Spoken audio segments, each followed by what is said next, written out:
텍사스의 이민 세관 단속국 구금시설. 이른 아침 건너편 건물에서 갑자기 총성이 울렸습니다. Estamos ingresando a las instalaciones del edificio junto con mi hijo cuando se empezaron a escuchar las detonaciones. 구금자 호송 차량이 이동할 시간에 맞춰 발생한 무차별 총격. 이 사건으로 한 명이 사망하고 두 명이 중상을 입었습니다. 피해자는 모두 수감자. 용의자는 29살 조슈아 얀. 범행을 저지르고 스스로 목숨을 끊었습니다. From rounds that were found near the suspected shooter contain messages that are anti-ICE in nature. 안티-아이스. 이민 당국에 대한 강한 반감이 느껴집니다. Radical left is causing the problem. They're out of control. They're saying things, and they're really dumb people. I mean, I look at Crockett. I look at some of these people. They're very low IQ people, actually. 2주 전 시카고. 운전 중이던 한 멕시코인이 이민 세관 단속국 요원의 단속을 피해 달아나다 총에 맞아 사망하는 일이 벌어졌습니다. 전방위로 펼쳐지고 있는 불법 체류자 단속. 트럼프 대통령이 선두에서 앞장서고 있습니다. 뉴욕주와 시의회 의원들, 이민 당국이 횡포를 부린다며 항의하고 있습니다. We want justice for our neighbors. If you refuse to leave on the federal regulations, I'm here you're going to be for my arrested. You're fellow violating the neighbors law who have right been now. You're kidnapped protesting illegally. off the street. 경찰은 연좌 시위 중이던 의회 의원들을 결박하고 시위대 70여 명을 체포했습니다. For our neighbors. 조지아주에서도 비슷한 시위가 계속되고 있습니다. 이들은 공장 건설 현장에서 일하던 한국인들의 체포와 구금에 항의했습니다. These are workers. They're the ones who build our cars that we drive every single day. They're not criminal. 이민 당국의 급습은 전 세계를 충격에 빠뜨렸습니다. 공장 건설 현장에서 일하던 300명이 넘는 한국인이 체포됐습니다. 비슷한 업종에서 일해봤다는 한 미국인. 정부의 조치를 신랄하게 비판합니다. The machines are designed, installed, and set up by South Koreans. You idiots have not only just cost Georgia billions, you've created a massive diplomatic problem. 트럼프 행정부 비자 발급 수수료도 올리기로 했습니다. Train Americans, stop bringing in people to take our jobs. That's the policy here. $100,000 a year for H-1B visas. And we're going to be able to keep people in our country that are going to be very productive people. And in many cases, these companies are going to pay a lot of money for that. 전문 지식을 갖춘 외국인에게 허가되는 비자 H-1B. 이 비자의 수수료를 100배 올리겠다는 것. 그러자 미국 내 테크 기업에는 비상이 걸렸습니다. 회사와 지인에게 걸려오는 전화에 비행기에 탔던 외국인들은 동요하고 일부는 서둘러 비행기에서 내립니다. SNS에도 H-1B 비자 소지자의 당황한 심정을 표현하는 글이 등장했습니다. 사태가 커지자 이번 조치 신규 신청자에게만 적용한다며 진화에 나서는 백악관. 트럼프의 아내 멜라니아도 H-1B 비자로 모델 활동을 했고 남아프리카 공화국 출신의 일론 머스크 역시 과거 H-1B 비자로 미국에 체류했습니다.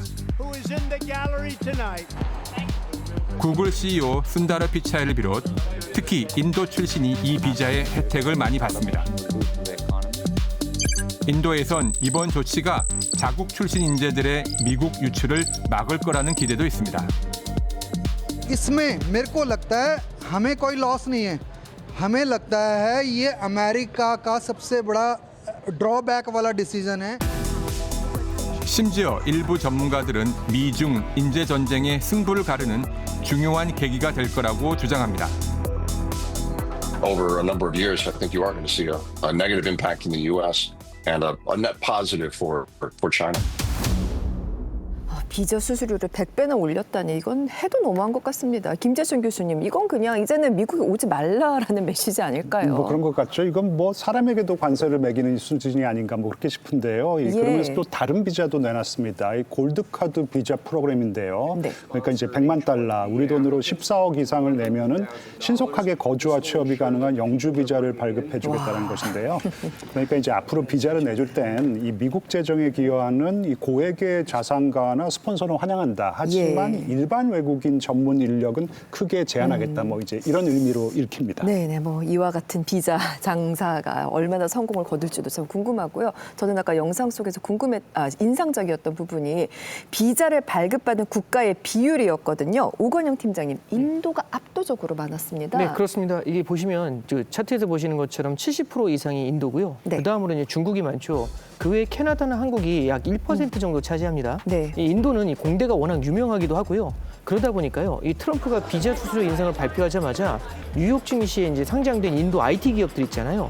주가가 최대 3~4%씩 하락했습니다. 그렇죠. 인도에서 데려오기 네, 힘들어지니까. 그렇습니다. 또한 이제 미국에서 일하는 인도인들이 매년 이제 본국에 송금하는 금액이요. 네. 연간으로 한화 약 49조 원 정도 되는데 이렇게 되면 이제 중장기적으로 인도 경제에도 타격을 줄 수가 있겠죠. 아, 그렇겠네요. 김인한 교수님께서는 미국에서 일하신 적이 있으신가요? 네, 있습니다. 제가 2011년부터 한국에 들어오기 전까지 대학에서 교수로 있었는데요. 예. 그때 학교가 스폰서를 해줘서 H-1B 비자를 가지고 있었습니다. 아, 잘 아시겠어요. 네, H-1B 비자는 고용주들이 이제 부담을 해주는데 트럼프 행정부가 비자 정책, 특히 이 비자에 대한 정책을 바꾼 이유는 매우 간단합니다. 네. 전문직, 좋은 일자리에 외국인을 쓰지 말고 미국인을 써라 이야기인데 네.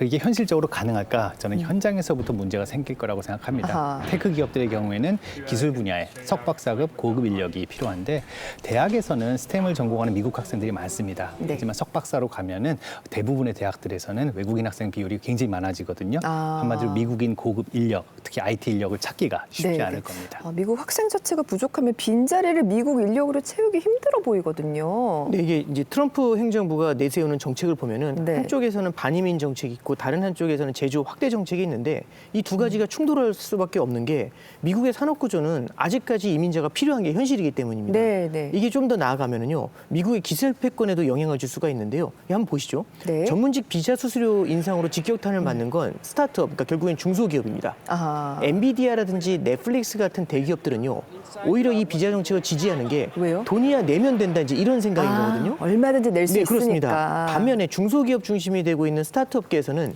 외국인 인재를 단 한 명도 고용할 수 없을 것이다라는 이런 공포감이 생겨요. 네. 지금 미국의 최첨단 산업에는요, 실리콘밸리가 역할을 굉장히 크게 하는데 이 실리콘밸리의 핵심이 바로 스타트업입니다. 그렇죠. 그래서 이게 이제 흔들릴 수 있다는 거겠죠. 야, 보통 일이 아니네요. 다른 나라들의 반응은 어떻습니까? 절호의 기회라고 생각합니다. 인재 쟁탈전이 지금 벌어지고 있잖아요. 네네. 그래서 중국 같은 경우는 이제 이공계 분야 인재의 경우에는 뭐 취업할 곳이 정해지지 않아도 들어와서 경제 활동할 수 있게 해주고 있고요. 네. 영국은 비자 수수료를 면제하고 세금 감면 혜택도 고안 중이고, 예. UAE는 10년 장기 거주 비자와 함께 세금까지 면제, 뭐 이런 정책을 내고 있습니다. 발빠르게 움직이고 있네요. 이 기회에 우리나라도 좀 고급 인력을 데려올 수 있으면 좋겠거든요. 네, 우리도 이제 그랬으면 좋겠는데 국내 대우가 이제 그 엔지니어와 그 과학자들에 대해서 좋지가 않기 때문에 오히려 이들은 이제 해외로 나가서 일하고 싶은 그런 네. 마음이 있습니다. 아하. 기업과 대학이 과감하고 실질적인 유인책을 마련해서 인재 유치에 적극 나서야 될 것 같고요. 네. 정부도 우리 기업과 대학이 과감하게 적극적으로 나설 수 있도록 규제도 풀어주고 지원도 해줬으면 좋겠습니다. 맞습니다. 이런 기회를 잘 잡았으면 좋겠다라는 마음이 들고요.